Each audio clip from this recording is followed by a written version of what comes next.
Okay. Thank you all so much. Let's get into it.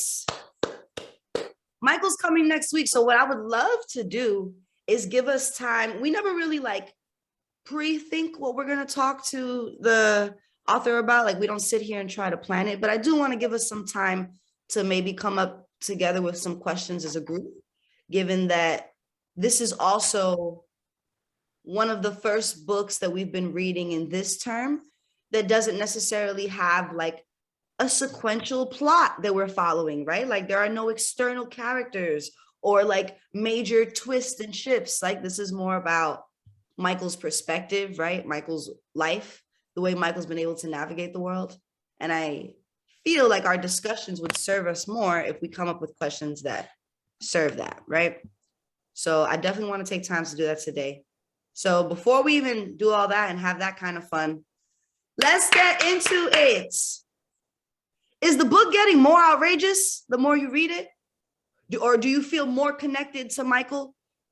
Are you saying, I actually understand you more? What's swimming through your head when we're coming across some of these things? Because this section, you know, if you thought he was funny and personable prior, he's actually being so transparent, right? In this next section, and we see a little bit more about how he lives his life. How does that affect you as the reader? What's going on? What's he talking about?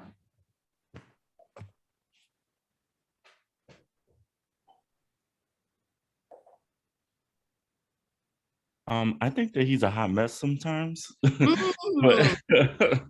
um, but yeah, I mean, I also see like throughout the story, once he fleshes things out, that he talks about like the effects of trauma, right? Like the alcoholism, the abusive father, and how that kind of impacts him. And also he says fighting the reality that I was gay.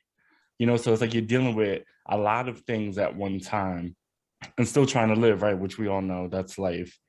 But yeah, we see how trauma affects him, and with the whole bulimia, you know, and all those things. So I thought it's pretty interesting. You know, at times it was like I was rolling because I'm listening to the book. So at times I was rolling my eyes, but then Right. at times I was like, I can definitely like empathize with a lot of things that he was going through and trying to navigate adolescence and, you know, young adulthood and even like middle adulthood, right? When he talks about the dating and stuff like that. So yeah, Totally. but I thought he was a hot mess. I appreciate you saying that because he's so smart and brilliant. Willie, before you go away, what specifically, like you were like, there were moments that made you roll your eyes. And I feel like I had things like that too. And if you don't remember the specifics, that's fine. But what is it about either his writing or his tone that's making you go like, ugh, right? Yeah, I think it's the tone. Like sometimes it can seem like a little like catty and elitist, you know, at Mm, times. mm, So, which I mean, you know, is like the struggle, right, with becoming higher educated, and you know, you want to take on this persona, but you know, I mean, at the same time, it's like, you know, you still have to like live life, and you still have to like come down to reality a little bit. right. So, and be a little grounded. And I think like he gives us that sometimes, but then at times it just becomes like a little extra. Totally. And I appreciate that. That's real. Yeah, like when he talks about like the hooking up and you know, a lot of Black gay culture is focused on like looks and things like that. So it's like I can understand that and I get that and I totally get the struggles with that. But I guess just listening to him while he was reading it, I was just like, I'm sitting there driving like, oh. Right. And I'm so happy you said that because I want everyone to take Willie's example for a moment and just think about it, right? Let's replace the book and replace Michael in a sense because we don't know Michael personally. Just slap another friend in there or a family member. But picture those people in your life, and maybe you're one of those people yourself who your anxieties and the things that gets you, right? You have like this armor around you, you have a resilience. So you try to laugh things off. But often when people are really anxious, right, and they're not heeding and they're not taking a moment to relax, you end up being like, oh, girl, relax. Or like, yo, sit down. Or like, hey, you doing too much. And I think that's what's really beautiful about the relationship between reader and author here, because it's like, oh, you doing a lot and I don't really know you, but I have this sense, this familial sense with you, like, yo, you need to relax a little bit, right? And I feel that deeply. So thank you, Willie. I really appreciate you naming that. Why do you think he's trying to do so much though? Like, I mean, at one point, when he started going after Farrakhan, Louis Farrakhan, but it didn't go anywhere. You know, Yeah, he that's hilarious. just like sometimes it feels like he's just listing points that he wants to touch on. Like I thought he brought in Farrakhan to make the connection between like the prosperity gospel. I thought he was going to go down that, not just Farrakhan, but there are like many of these modern preachers, right, who are framing your belief system around making money. And the Nation of Islam for many years was very successful, as far as the business is concerned. And they got to get that money from somewhere to start. So I'm sure they got a lot of it from members. But then it didn't go anywhere, and he just dropped it, and he just moved on. Even when he talks about like how he's, his dating life doesn't seem, other than lending a broader humanity to who he is, which is important, of course. It doesn't seem within the theme of the book. right. And that for you is landing how, Ron? Just like a little distracting, or like Yeah, how does it feels scattered. Like Yeah. I think Willie said, he's trying to do too much in the book, right? or maybe it should be better organized. Sorry, Lisa. Oh, I apologize. I actually thought I almost stopped after this part until I saw that he's going to join us next week, because it felt like recycled a little bit.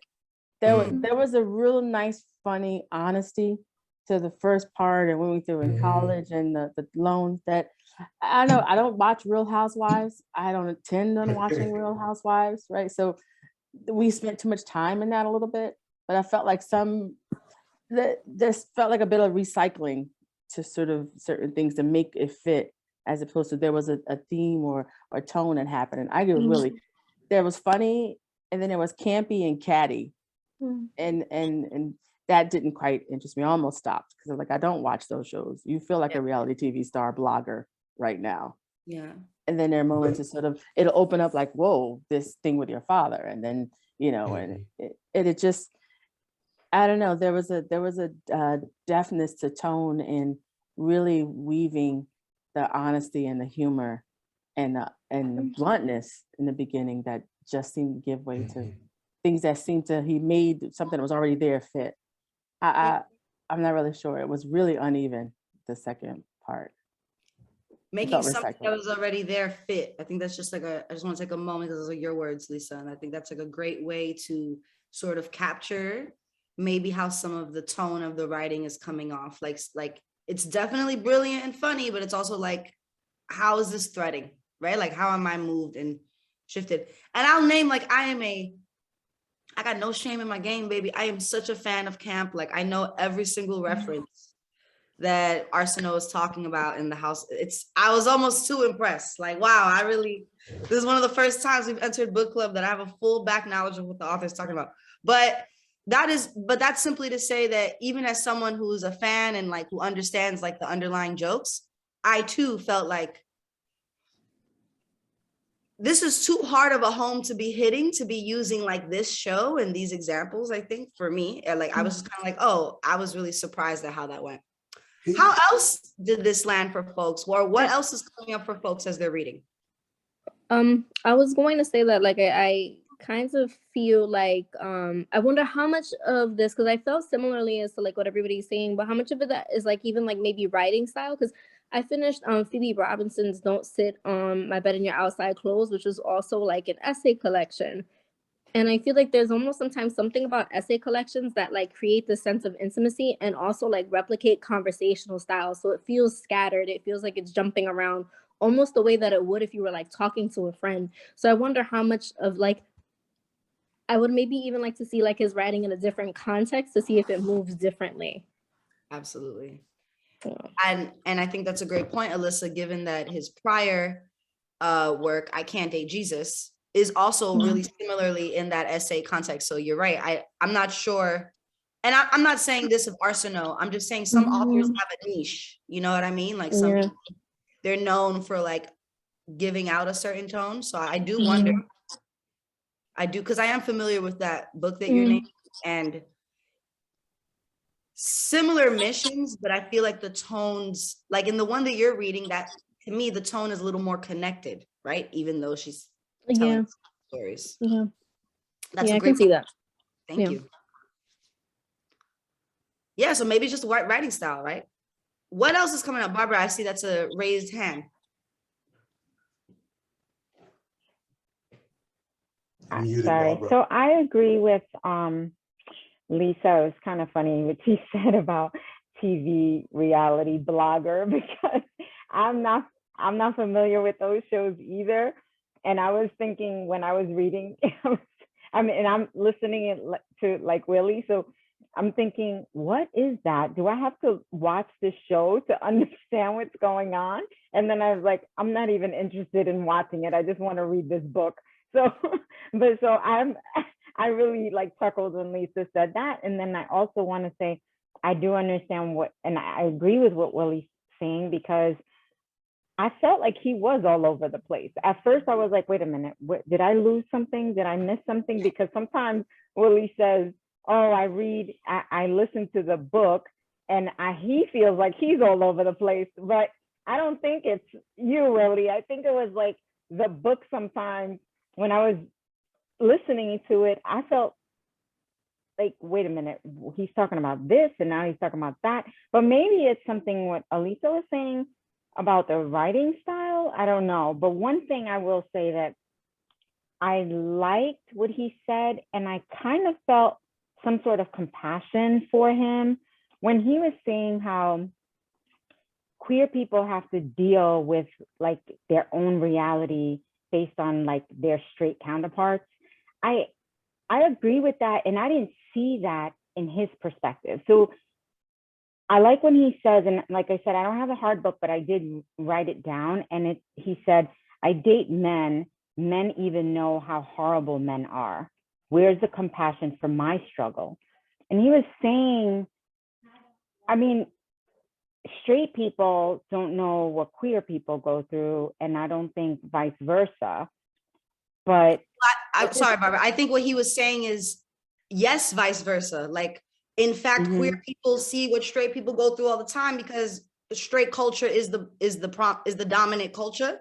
Like when you look to examples of love or creating a future, or even what love partnership looks like, it's all based on, all of it is based on straight culture. So I think, but you're 100% right. I just want to say that he's actually naming, yes, all of this is based on straight culture, and queer people have to make it up on our own, because it's not ours. Right. And also how he was, yeah, you're right.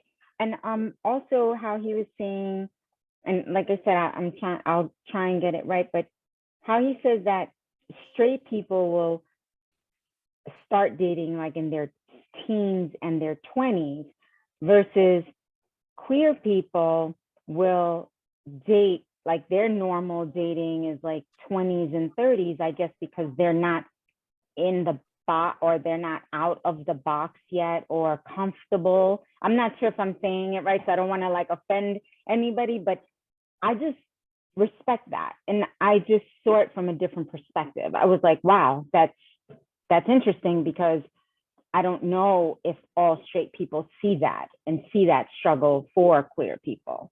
So I kind of respected that portion of what he was trying to say.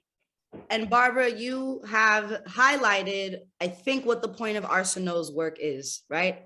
That it's like even in these bouts of, you're like, what are you talking about? It's again, the same measured bouts that you're like shifted and impacted. You're like, oh shit, wait, never even thought about that before. And I want to name, yes, Arceneaux, for those of us that didn't get to read or see that part in the book. Yes, think about prom for a second, right?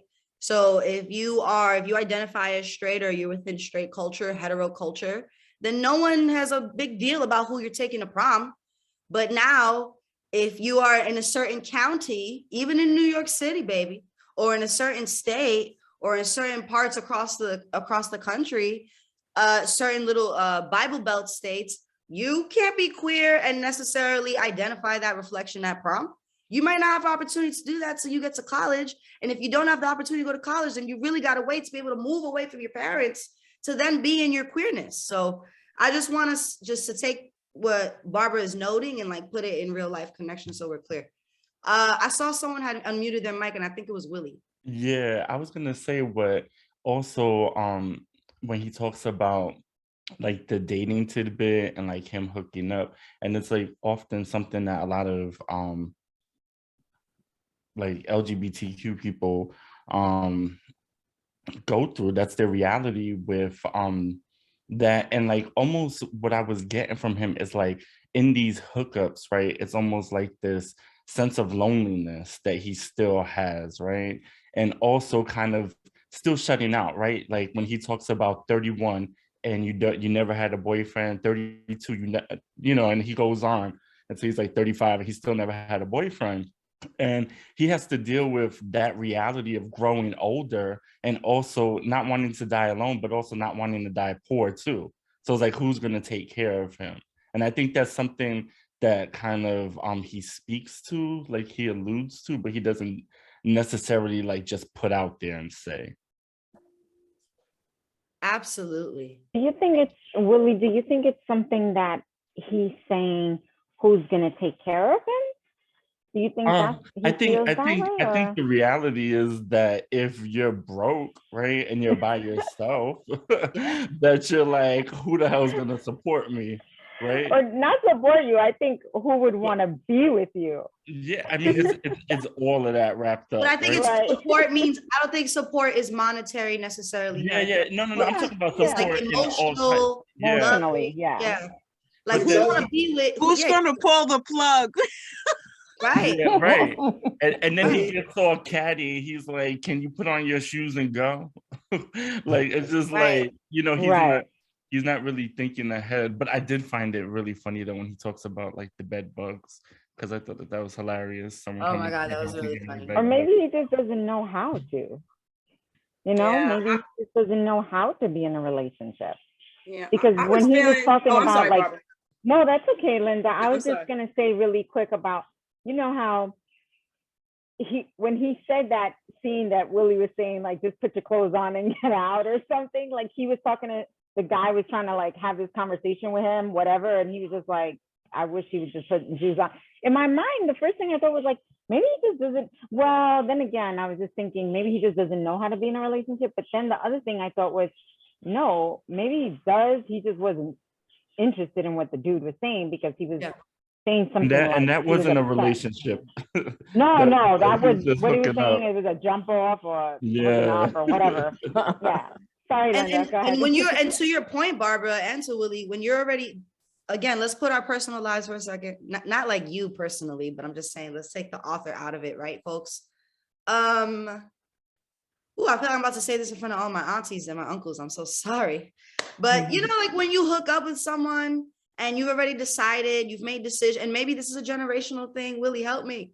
But when people make decisions around hooking up and just being like, okay, this is probably going to just remain in this sector. I have really no room to think about you in a super romantic way. I'm just taking care of a need. That often comes from that point of view. And shout out to my therapist for this. That comes from depression. That idea that like, oh, I don't need anything more from anyone beside this basic, simple, animalistic need is a form of protection, right? It's a form of depression because you're not allowing yourself, what you're saying, Barbara, that lack of knowledge to really get to know someone and lean into someone. Plus things that Willie had named earlier, which was all of the author's traumas and everything they're going through.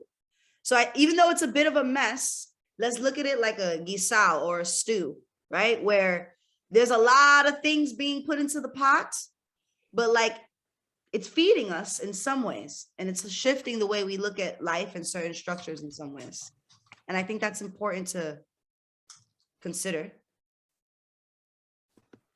Yeah, I was thinking that I was thinking that he thought about money so much, and everything was connected to the lack of and connected to his worth. So he wanted to put the brother out for various reasons, but I just felt like he just felt himself so not worthy because he was so broke. And that energy of not having, I felt, was what circulated around him quite a bit. And it's understandable, but if you are viewing every single thing or lots of things through the lens of lack of money, it creates other kinds of energetic things as well. That's kind of how I was feeling. So some of the flippant stuff he was saying was also maybe dealing with depression, divergent, all those kinds of things, but it wasn't just straight up, I can't pay my loans. It was a whole lot of stuff. Right. And I want to name, Linda, just all of that emphasized 10 times in the Black body, because it does make a difference how your body then has to navigate the world on top of the way you feel.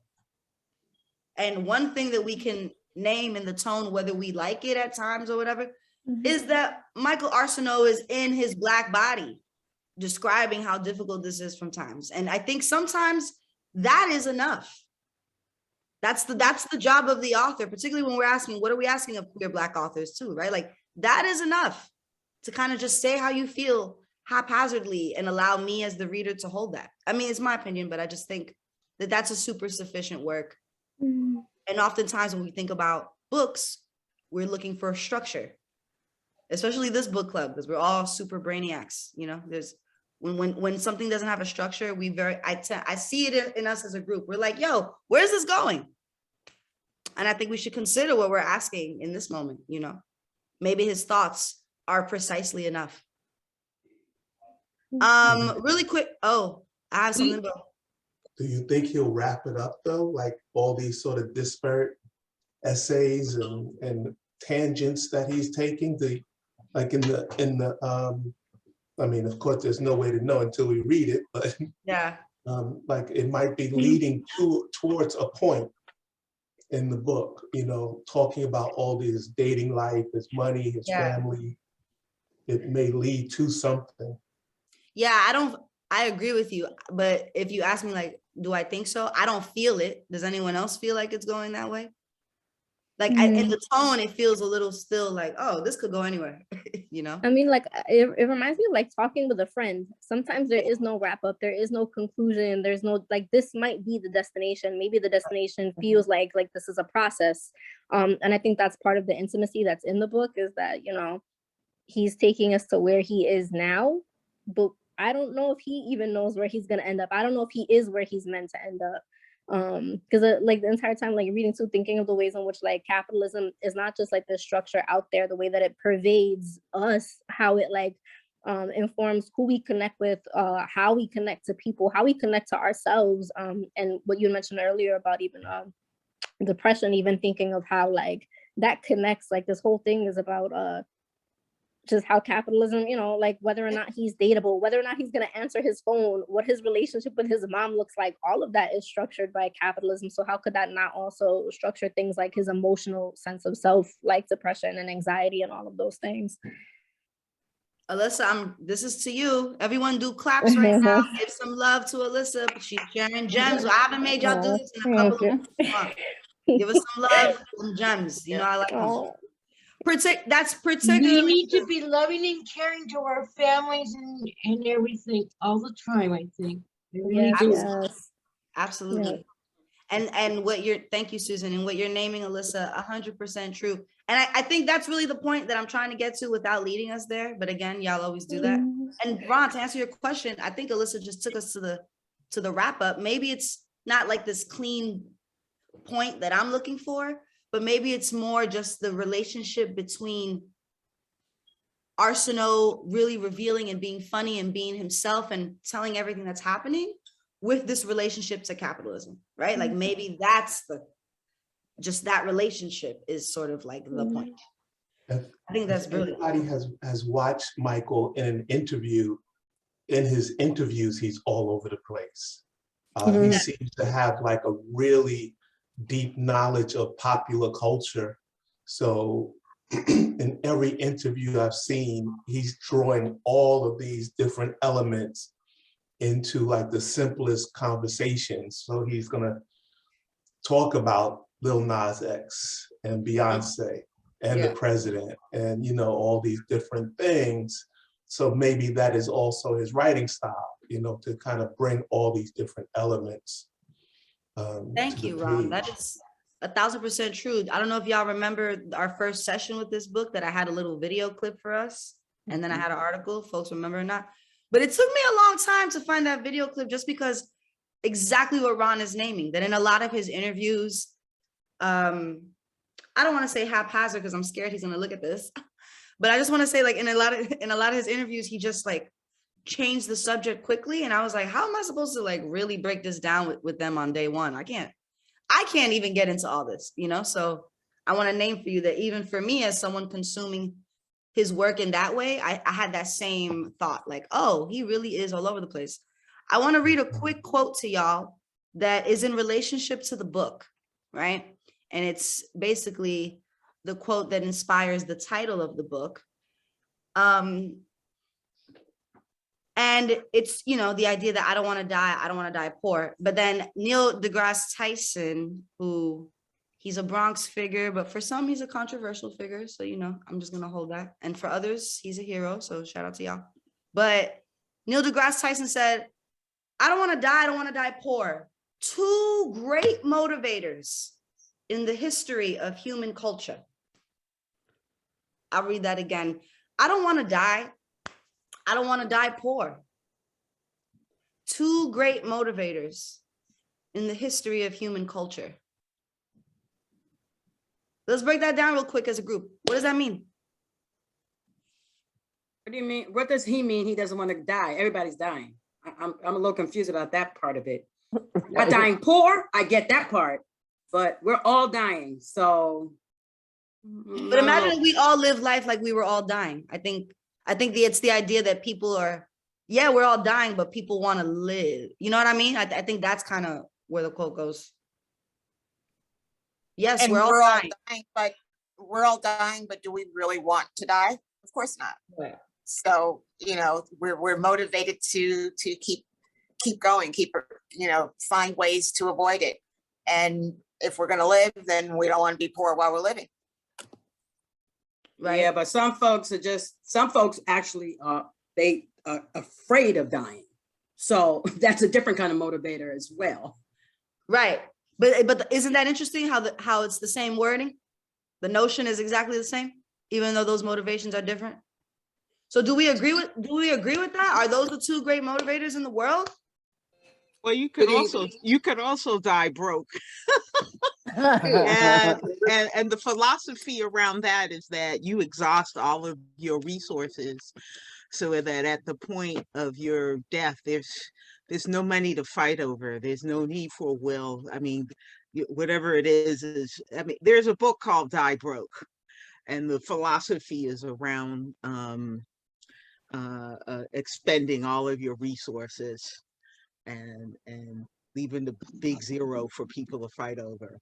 I have to look for the name of the author, but that's a completely different philosophy. I might be being a little facetious as I suggest this, but no, anyhow. Jacqueline, no, but I think I understand what you're naming though, because I also think that book is for a particular stage of understanding as well. It's like once you've taken care of your obligations and you've done everything, now what does it look like to like, I don't know, for lack of a better phrase. Oh, Ron, I hate that this is recorded. Retire from life. But this idea that like you don't hold on to these things as you move in your transition stage, but instead you're like, how do I enjoy what do I have here, right? Instead of taking it with me. And I think you're right. It's a little bit different from what we're naming, but it's still a motivator.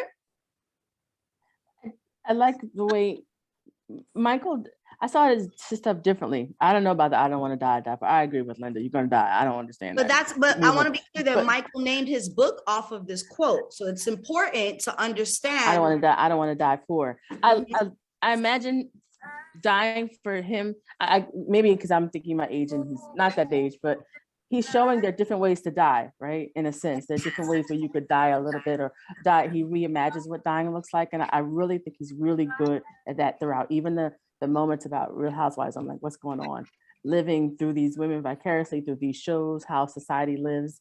And then, you know, I agree with Linda spot on about that was really helped me see the expressions. He's gonna keep saying student loan, but instead, let me tell you about that. Let me tell you about what living is and isn't. My dad living and not living, how he treated. And I think he's talking about endings. For me, I've been trying to think through endings and beginnings and how he's reimagining what seems to be an ending to the beginning. Sort of, you can die at different ways besides the physical death. And now he does not want to die that death. He does not want to die. And then economically, he's living, we were saying before, he's getting published, he's getting jobs, but he isn't getting paid. I was just like, he is out there and published and you know, and for all those of us certain generation, what? Where's my check? What are you talking about? But this is a whole economy where you can just be an influencer per se. You can be out there and you still have money that's coming in the mail.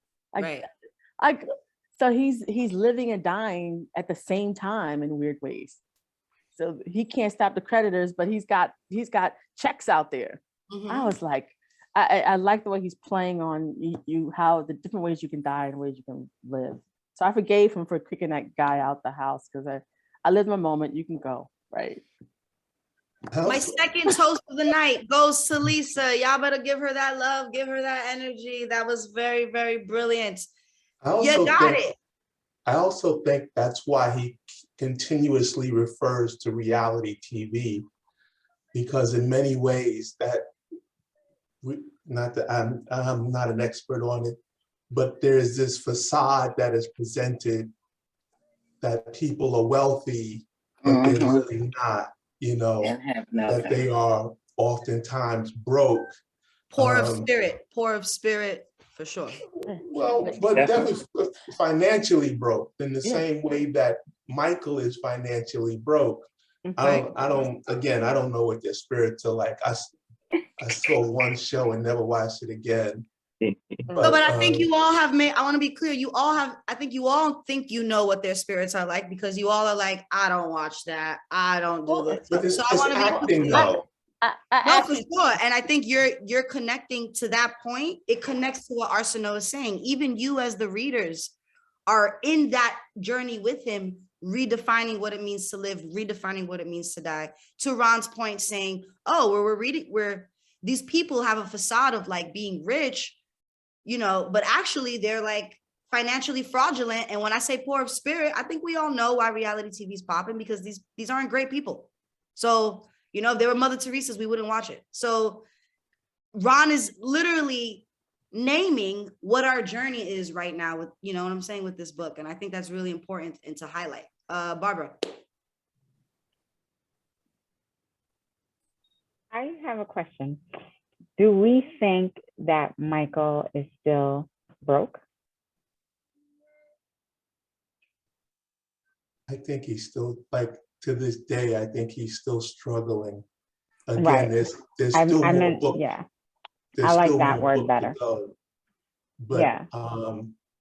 like in the book, he must be around his late 30s, 40, and he's already talking about being 36 and single. So he's putting the book in some sort of chronology as far as where he is financially.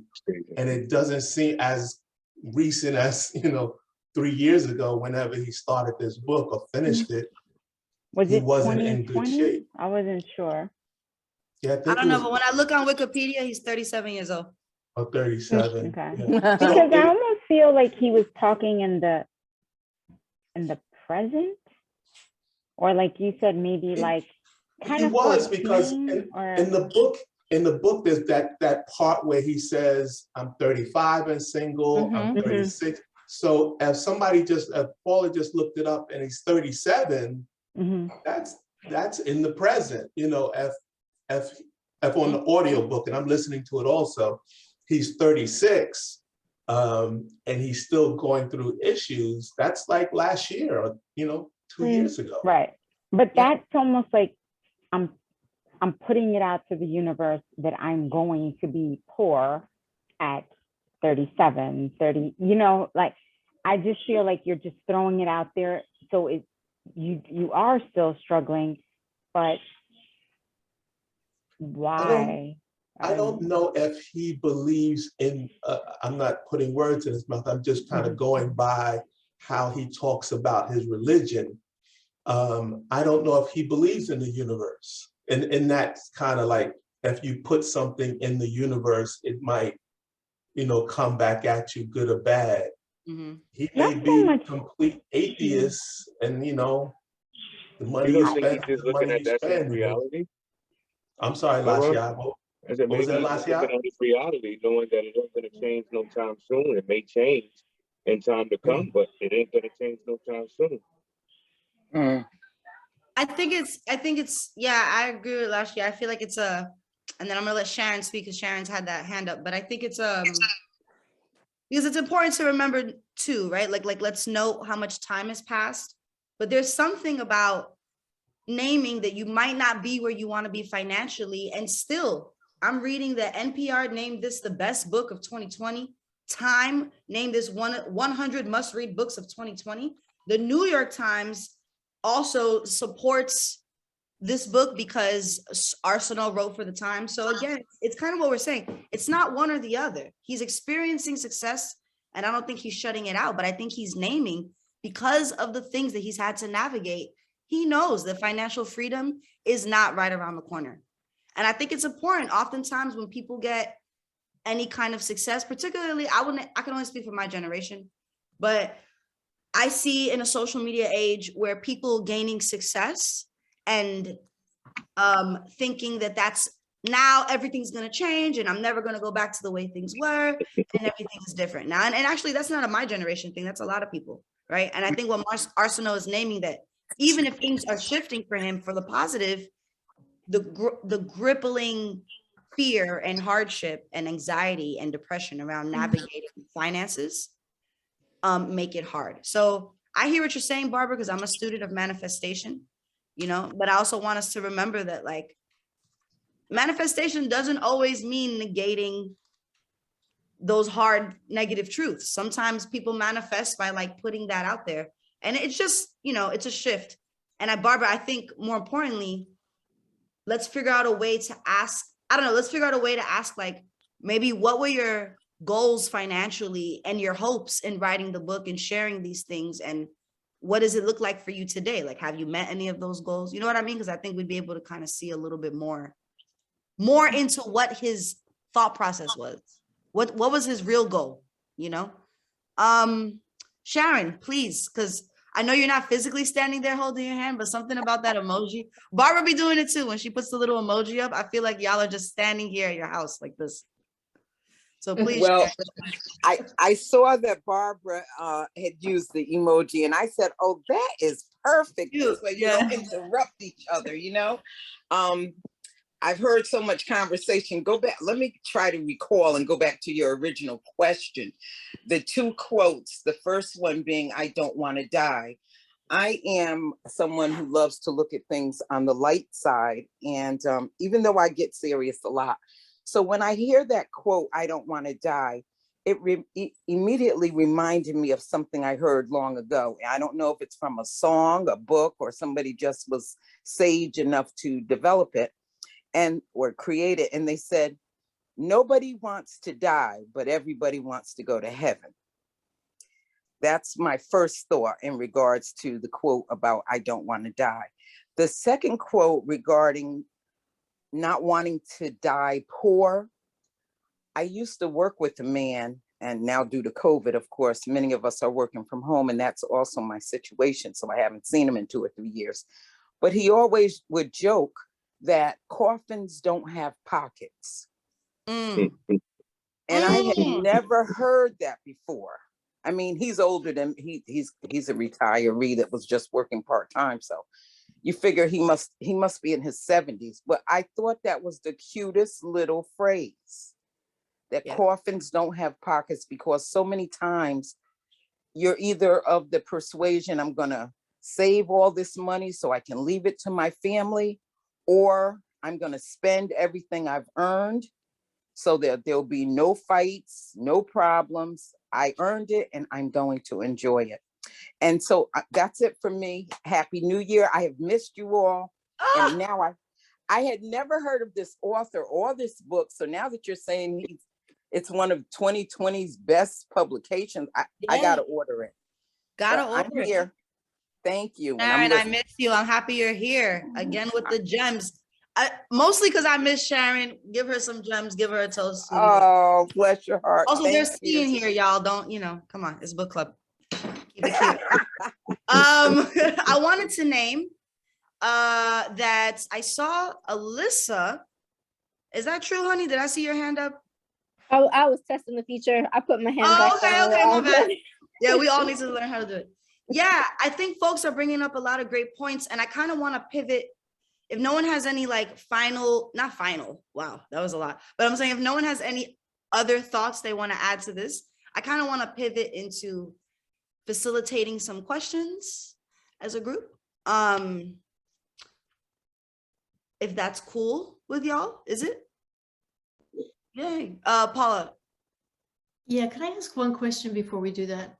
Please. Sorry. No. I came from a busy day and I've been a little slow to catch up, and I'm also behind in the reading. So some of this might have been answered in where I haven't gotten yet. No. I only got as far as the chapter about the physical problems that he has with bulimia and things. Mm-hmm. And I just as I've been listening today, and especially when you got to the quote about death, and you made the case that, the issues he brings up about money and about, Black body and queer, that all matters a lot. But something happens at the end of this chapter that I kind of feel like I'm sensing something, but I'm not sure how to make sense of it, which is that he seems to stop playing for a couple of pages. He gets, and he's bringing the chapter to a close, and he says, oh, come to think of it, my mom doesn't read my books, but she might stumble on this tidbit. And that's like the last sort of like jokey thing he does, because it had occurred to, it sort of occurs to you as you're reading that he has hidden this. And when did she find out? Because she comes up a lot in this chapter, even more than in other chapters. And then he gets really into a kind of a different language that I don't know if it gets picked up in the rest of the reading people did for this week, because I didn't read ahead, but he sort of says that he's doing it at the very last, third to last paragraph on page 79. I'm sorry, you're on page 79 for those of you. Yes. Okay. He says, I cringe at using verbiage that borders on saccharine, but on a fundamental level, there has to be a greater love of self that supersedes setbacks and the dangerous coping mechanisms we turn to in order to deal. And it's not that he really gets saccharine, because he doesn't, but he talks about, I was abusing myself, self-sabotage, damage, things I've done to myself. And then he says, and this seems to me, it feels just different from the way he's done it before. He says, it's not just for the sake of transparency. I do not owe anyone this information. Still in all, keeping secrets like this are about maintaining control. I just want to be free. And I think I stopped reading forward because this really, this seemed to me just different. And then I started to read the next chapter and I thought, oh, I'm not really ready for the next chapter.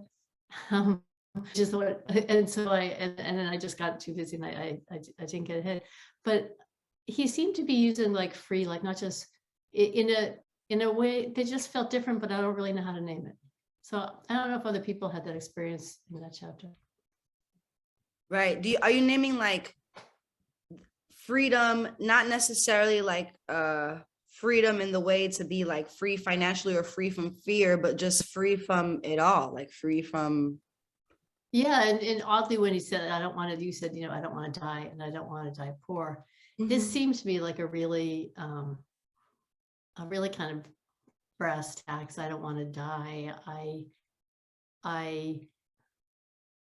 I kind of want to live while I'm alive. I don't even know. I don't really know how to describe what I sense here. I just felt it was different, and maybe people, might just be me, or maybe people could help me to understand it. It did seem free in a different sense.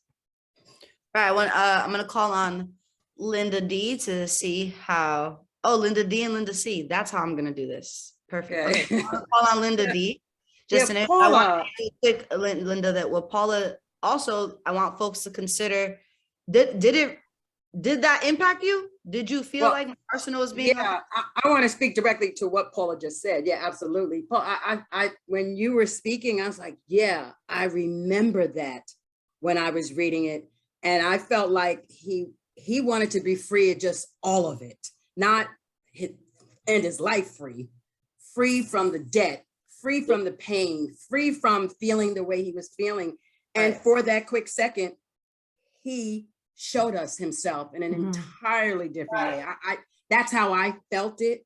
So thank you for reading that, because it brought me back, because he, Lisa and a few other folk talking about the housewives thing. I'm not hating on anybody if that's your thing, but I felt like he was burrowing and maybe hiding a little bit behind that. But that piece, he showed us who and how he was feeling. So thank you. Thank you, completely. How else? What else, folks? I agree that he and that he was being honest. It was the first real glimpse of himself. I took the being free, though.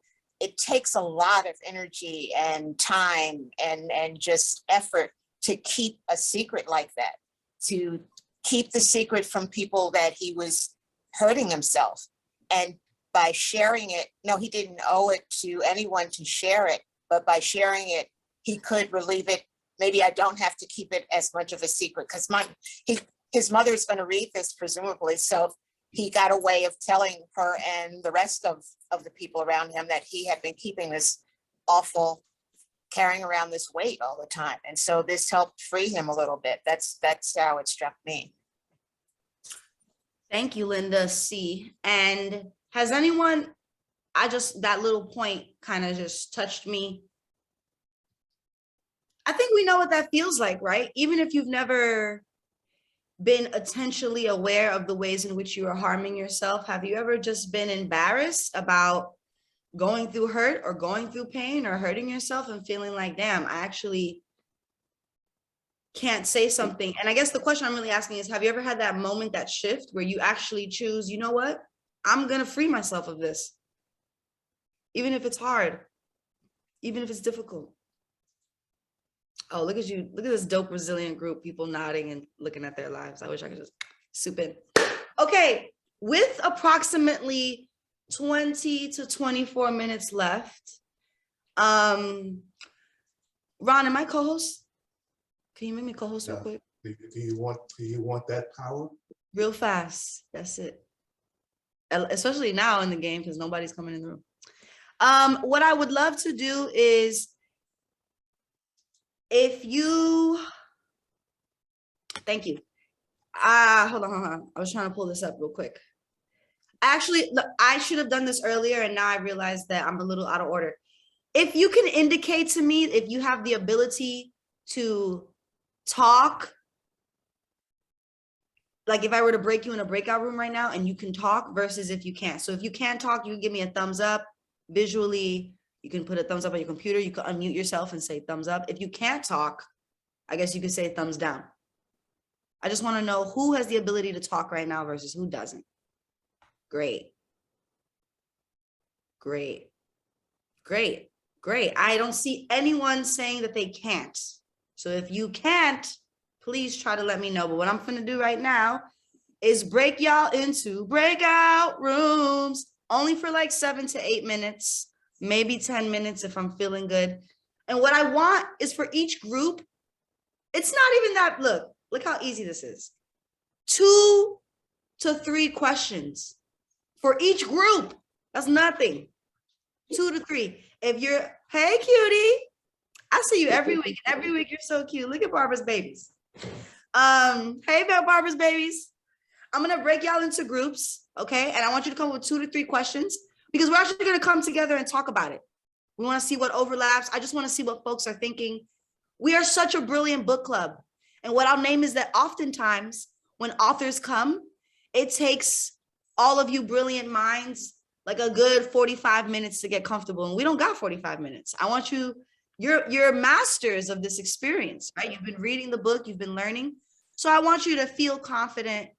I'm going to record all these questions, but I want us to get in the practice of talking to each other. Okay? Cool? If you don't agree, if you don't like it, sign off. I won't even feel bad. Please don't sign off. I love you. Okay. I am going to let it go. And the rooms are opening. And you have 10 minutes. Join those rooms. Feel free to join the rooms. Bye. Bye. Join your rooms. Bye. Uh-oh. Is this my group? Whom am I in? I'm looking for you right now. I don't even see your name. Yeah, you forgot I was here. I did, but I think you could just join. If you could just join any group you want. It just says you and I can join any room we want. Oh, okay. Okay. I'll join number 2. Okay. I'll be popping in and out. I'll probably join 5 now.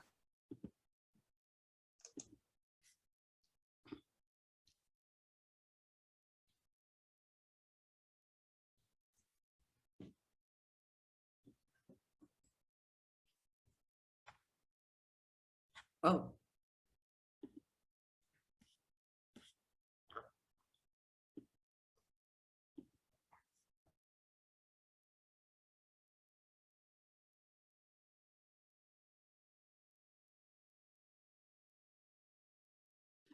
Paula, I also wanted to name that I really, really love every time we meet and you just are in front of your bookshelf.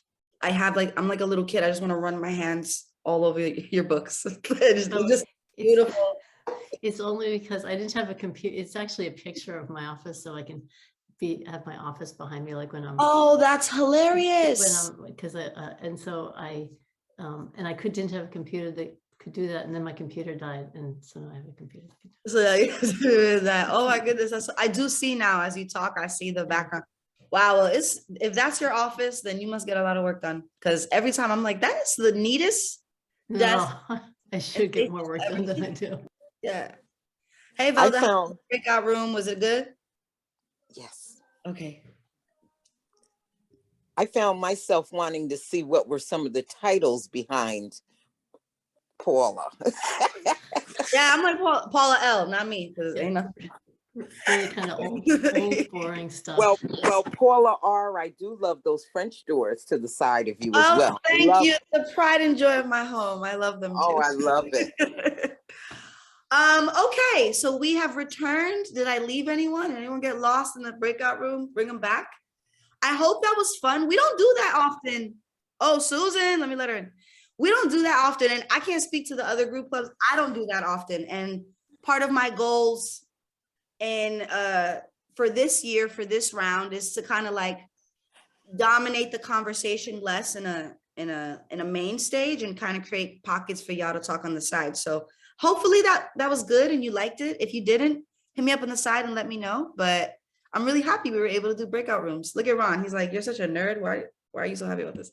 So with 8 minutes left, we can do a popcorn. I can call on you, whatever. But I just want to know, what are some of the questions? I'm taking light notes.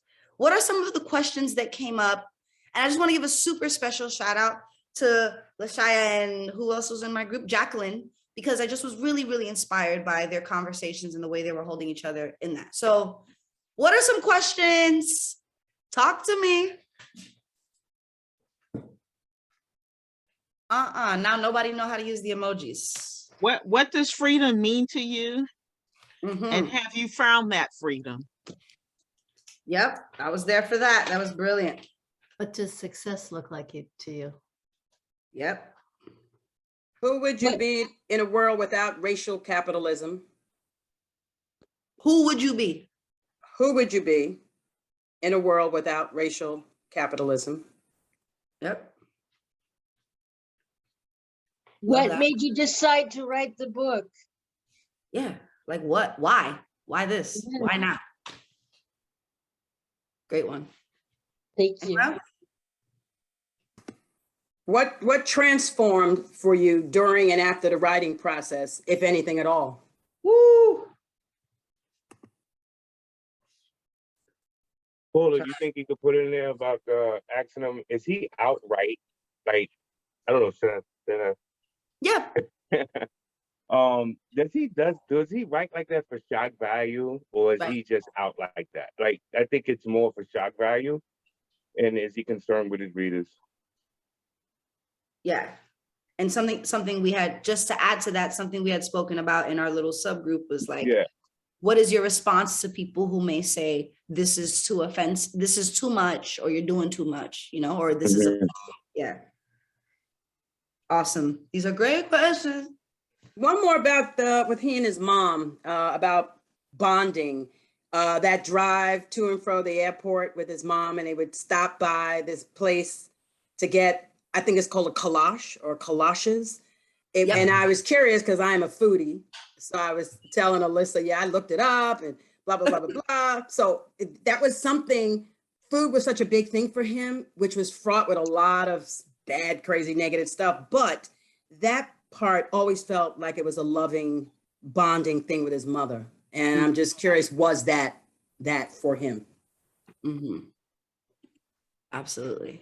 And kolaches are great, y'all, by the way. They're one of my favorite desserts. Willie, go.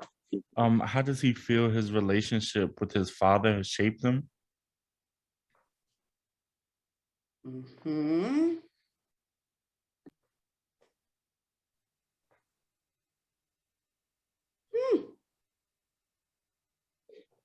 I just had a thing of Arceneaux listening to these questions like, damn. Is his debt paid? Say it again. Ain't that personal? Is his debt paid? Or another yeah, maybe we can have something around like, does it matter if he is or gets richer to him or to us? Okay. Again, Paula, what? So that was the group that is. What'd y'all say? Does it matter if he is or gets rich, and does it matter to him or to us? Who was in your group? Brilliant people. Okay. I was gonna shout y'all out. Like y'all are getting I'm getting a lot of toast today. Y'all are my other final toast. Sharon and Linda. Of course.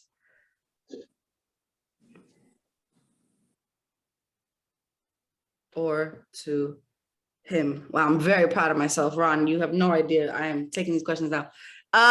We also have to remember that his first book was about him being queer. Yep, I Can't Date Jesus. I Can't Date Jesus. We might fit that in somehow so that they can't be Yes, you anything. can. Yeah, no, I'm saying, yeah, we can fit that in somehow. That's what I meant to say. No, Jacqueline's also trying to say that he could date Jesus. Jacqueline being a clown, Ron. You can't tell. There's so many Black and Latinx women that have dated Jesus. See what I'm saying? You see what's happening here? Every time I work y'all too hard, here comes Jacqueline with the good jokes every time. Okay. So Ron, his first I dated Jesus. This was very short. Jesus' name Jesus. You better stop it, Jacqueline. Look at you. Lasai, you were asking a question. No, Ron said that he was talking about his first book, and I was wondering, is this in his first book? Did he come out in his first book, or so I can have a better understanding? I didn't understand what you were saying about it. I think he was out, but he's just talking about being an out man through a series of essays, being an out man and how it relates to, how you navigate the world, including religion, and sex, and all that. Oh, okay. Navigating the world.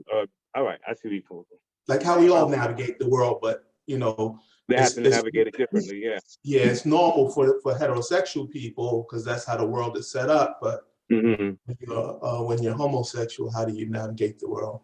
And asking him, I think also, Ron, to your point, Ron, I think also naming like, how did writing around queerness and like writing through your identity really help set up the precipice for this book about fear? Because I think it's like when you could talk about who you are, but if you don't talk about the shit that kills you or the shit that hurts you or the shit that can harm you, are you really talking about who you are? You know what I mean?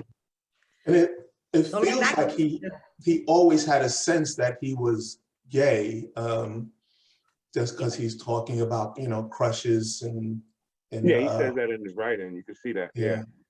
Elementary school and things like that. Yeah. All right. Are there any other thoughts, lingering opinions, questions, preguntas, as people in my country say? I I don't know, I'm often being think so about scared. What? I often think about when people are talking about their truth Mhm.